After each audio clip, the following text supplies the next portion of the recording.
Cinema హీరోలంటే ఒక గొప్ప విశేషం. దాన్ని అడ్డుపెట్టుకునే రాజకీయాల్లోకి వచ్చాడు విజయ్. 6 చిన్నపిల్లలు, 16 మంది మహిళలు తాజాగా తొక్కిసలాటలో చనిపోయింది. 10,000 మందికి ఏర్పాటు చేసినటువంటి వేదిక దగ్గర 50,000 మంది.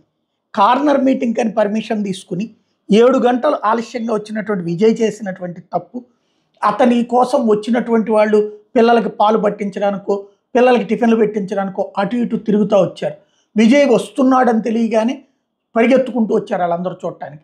ఆ వచ్చేటటువంటి క్రమంలో విజయ్ ఆ వాహనం పైన ఉండటం, అతన్ని చూసేటటువంటి సందడి, ఈ మొత్తం కలిపి తొక్కిసలాట జరిగింది.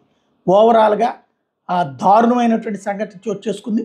ఇప్పటిదాకా 40 మంది మరణం కన్ఫామ్ అయింది. 50 మంది దాకా తీవ్రంగా గాయపడ్డారు. వాళ్ళల్లో 15-20 మంది బ్రతకడం అసాధ్యం అని చెప్తున్నారు. అలాగే మరొక 200 మంది వరకు గాయాల పాలయ్యారు. ఓవరాల్గా ఇన్సిడెంట్ మీద విచారణకు ఆదేశించింది తమిళనాడు ప్రభుత్వం.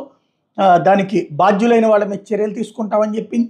అలాగే క్షతగాత్రులందరినీ ఆదుకోమని చెప్పేసి ఆసుపత్రికి ఆదేశాలు ఇచ్చింది. తమిళనాడు చరిత్రలోనే విషాద ఘటనగా మిగిలింది.